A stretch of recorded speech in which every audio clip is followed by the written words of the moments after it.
ಸಾಕ್ಷಿ ಮನೆಯವ್ರ ಹತ್ರ ಎಲ್ಲ ಕಾಲಿಗೆ ಬಿದ್ದು ಆಶೀರ್ವಾದ ತಗೋತಾ ಇರ್ತಾರೆ. ಬಟ್ ಯಾರಿಗೂ ಸಹ ಆಶೀರ್ವಾದ ಮಾಡೋಕ್ಕೆ ಇಷ್ಟ ಇರಲ್ಲ. ಆಗ ಜಯವ್ರ ಹತ್ರ ಹೋಗಿ ಕಾಲಿಗೆ ಬಿಡ್ತಾರೆ. ಆಗ ಎದಳಮ್ಮ ಅಂತ ಹೇಳಿ ಎದಳಿಸ್ಬಿಡ್ತಾರೆ ಜಯ ಅವರು. ಆಗ ಲಕ್ಕಿ ಹತ್ರ ಹೋಗಿ ಕಾಲಿಗೆ ಬಿದ್ದು ಆಶೀರ್ವಾದ ಮಾಡ್ತಾರೆ. ಬಟ್ ಲಕ್ಕಿ ಏನೂ ಆಶೀರ್ವಾದನೆ ಮಾಡ್ದಲೆ ಸುಮ್ಮನೆ ನಿಂತಿರ್ತಾರೆ. ಆಗ ಮೇಷ್ಟ್ರ ಹತ್ರ ಹೋಗಿ ಆಶೀರ್ವಾದ ತಗೋತಾರೆ. ಆಗ ಮೇಷ್ಟ್ರು ಚೆನ್ನಾಗಿರಮ್ಮ ಅಂತ ಹೇಳಿ ಮುಖ ಗಂಟಾಕೊಂಡು ಹೇಳ್ತಾರೆ.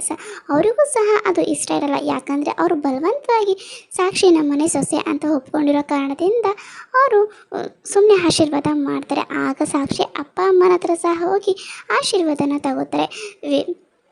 ಅಲ್ಲಿ ಶೈಲು ಹತ್ರ ಮಂಗಳಾರತಿ ಮಾಡಿ ತಟ್ಟೆ ಇರುತ್ತೆ. ಅದನ್ನ ಇಸ್ಕೊಂಡು ಅಕ್ಕ ಕೊಡಿ ಅಂತ ಹೇಳಿ ಹೊರಗಡೆ ತಗೊಂಡು ಹೋಗ್ತಾರೆ. ಆಗ ಅಲ್ಲಿ ವೇದ ವಿಕ್ರಮ್ನ ನಿಂತಿರೋದನ್ನ ನೋಡ್ತಾರೆ. ಆಗ ವಿಕ್ರಮ್ನ ನೋಡಿ ಖುಷಿ ಪಡ್ತಾರೆ. ಆದರೆ ಸಾಕ್ಷಿ ವೇದನ ನೋಡಿ ಮುಖ ಗಂಟು ಮಾಡ್ಕೊಂಡ್ಬಿಡ್ತಾರೆ ಸಾಕ್ಷಿ. ಆಗ ಅಳು ಉರಿಸ್ಬೇಕು ಅಂತಲೇ ಹೋಗಿ ಯಜಮಾನ್ರೆ ಆರತಿ ತಗೊಳ್ಳಿ ಅಂತ ಹೇಳ್ತಾರೆ. ಬಟ್ ವಿಕ್ರಮ್ ಏನೋ ರೆಸ್ಪಾನ್ಸ್ ಮಾಡ್ದಿಲ್ಲ, ಆರತಿ ತಗೊಳ್ಳೋದೇ ಇಲ್ಲ, ಸುಮ್ಮನೆ ನಿಂತಿರ್ತಾರೆ. ಆದರೆ ಸಾಕ್ಷಿಗೆ ಸಿಟ್ಟು ಬಂದು ಅವರೇ ಸಹ ಮಂಗಳಾರತಿನ ಅವ್ರ ತಲೆ ಮೇಲೆ ಸವರ್ತಾರೆ. ಆಗ ವಿಕ್ರಮ್ ಅದನ್ನ ಹೊರಿಸ್ಕೊಂಡು ಥೂ ಅಂತ ಹಿಂಗೆ ಮಾಡ್ತಾ ಇರ್ತಾರೆ. ಆಗ ನಮ್ಮ ಸಾಕ್ಷಿಗೆ ತುಂಬ ಸಿಟ್ಟು ಬರುತ್ತೆ. ಬಟ್ ವೇದ ಏನು ರೆಸ್ಪಾನ್ಸ್ ಮಾಡ್ತಾರೆ, ಸುಮ್ಮನೆ ನಿಂತಿರ್ತಾರೆ.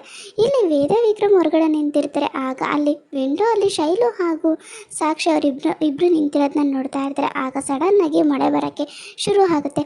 ಆಗ ವೇದ ನೆನೆಯೋಕೆ ಹೋಗ್ತಾರೆ. ಆಗ ವಿಕ್ರಮ್ ಅವ್ರನ್ನ ತಡೀತಾರೆ. ಬಾ ಬಾ ಅಂತ ಕರೀತಾರೆ. ಆಗ ಎಂಜಾಯ್ ಮಾಡೋದನ್ನ ಬಿಟ್ಟು ಏನು ಮಾಡ್ತೀಯ ನೀನು ಅಂತ ಹೇಳಿ ಅವರಿಬ್ಬರು ಸೇರಿಕೊಂಡು ಡ್ಯಾನ್ಸ್ನ ಮಾಡೋಕ್ಕೆ ಶುರು ಮಾಡ್ತಾರೆ.